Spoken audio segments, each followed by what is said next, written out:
morning, dear hearts. Yes, it's me again. But I couldn't stay away for this lesson, even though I may not be able to do it any better than I have in the past, and those lessons are in the playlist. But this is an amazing lesson, and for several reasons. One, of course, it is a giant stride.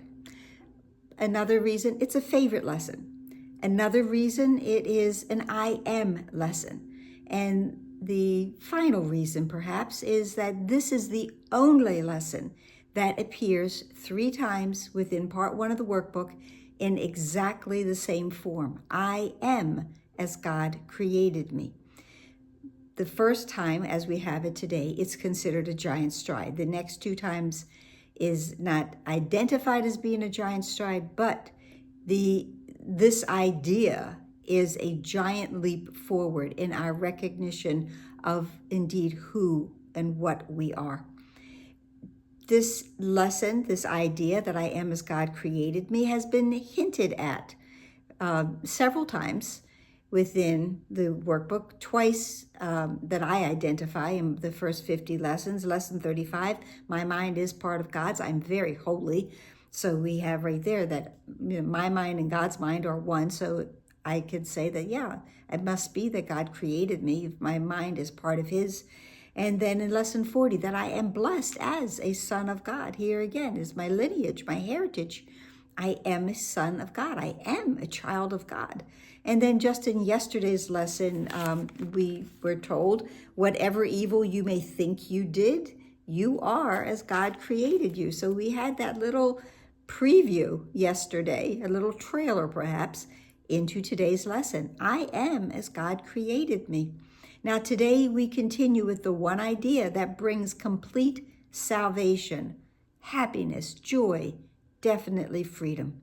The one statement which makes all forms of temptation powerless. Anything that the ego is trying to tempt us with, to distract us with, it's powerless. The one thought that renders the ego silent and entirely undone. There is nothing that the ego has that can be in any way equal to this idea.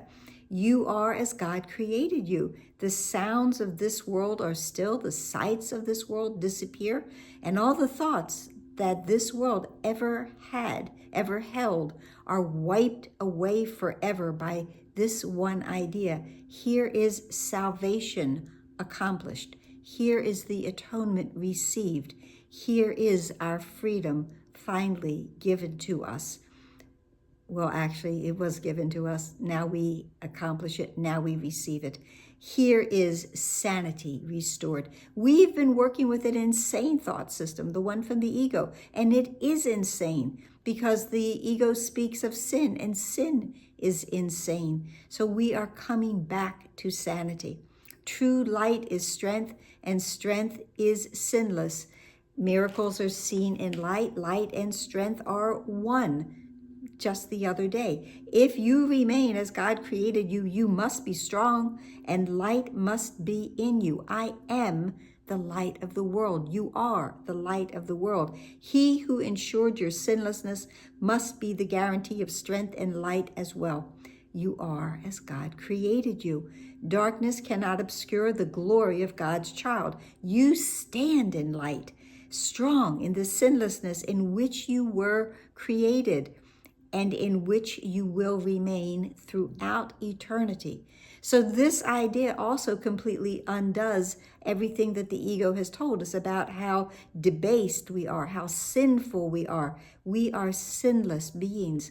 We are guiltless and sinless and perfect children of God. Janitism. Today, we will again devote the first 5 minutes of each waking hour to the attempt to feel the truth in you. Begin these times of searching with these words. I am as God created me. I am his son, his child, eternally. Nothing will ever change that. Now try to reach the Son of God. Try to reach that part within you. I am blessed as a son of God, as a child of God. Let me try to reach and connect with that now. This is the true self, the big S self that never sinned, nor made an image to replace reality. This is the self within us that never thought that we had separated from God. This is the self that never left its home in God to walk the world uncertainly, because in this world we are uncertain. We are uncertain, we are fearful, we are doubtful, but we never truly left home. So we abide in the certainty of our Father. This is the self that knows no fear, nor could conceive of loss or suffering or death, because this self is our true self. This is who and what we really are.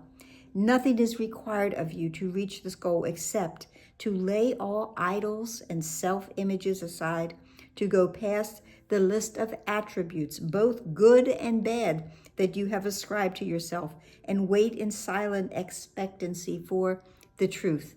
Because we aren't interested in the good thoughts or the bad thoughts. We're only interested in the true thoughts. And those true thoughts will come to us. God has himself promised that it will be revealed to all who ask for it. So we go into this space, and although again it doesn't use the word meditation, it truly is. Go into with those, and to start the first 5 minutes of every hour with this idea, and then get quiet and wait to realize and have the truth come to you, or as the Course says, the truth will dawn upon you. You are asking now, you cannot fail because he cannot fail. If you do not meet the requirement of practicing for the first 5 minutes of every hour, at least remind yourself hourly, I am as God created me. I am his son eternally. But what I'm going to say is then don't give up. Don't say to yourself that, I missed it. All is lost. I'm a terrible student. Just go, all right, now I will try again the next hour. It is our determination and our commitment that really will determine our outcome and how successful this really is for us. Tell yourself, tell yourself frequently today that you are as God created you, and be sure to respond to anyone who seems to irritate you with these words. And we can do them silently. We don't have to say them out loud. You are as God created you. You are his son eternally. We want to see everyone around us in the same light, and that they possess the same light that we do as well. Make every effort to do the hourly exercises. Each one you do will be a giant stride, that's how we know it is, toward your release, and a milestone in learning the thought system which this course sets forth. It's a different thought system. It's not the thought system, as I said before, that we have been working with, not the one from the ego. This is a thought system that teaches us and lifts us up and helps us to understand the truth of who we really are. And as we learn the truth and recognize and accept the truth of who we are, then it's going to be so much easier to accept that truth in someone else. This is a monumental leap forward for mind healing. That's how I see this. So I hope you enjoyed my little visit. I'm always happy to have you and I see you. And so please like and share and subscribe. Please listen to the lessons on the playlist, and smile and breathe and subscribe. And please be here tomorrow with the playlist, but I'll be back. Namaste.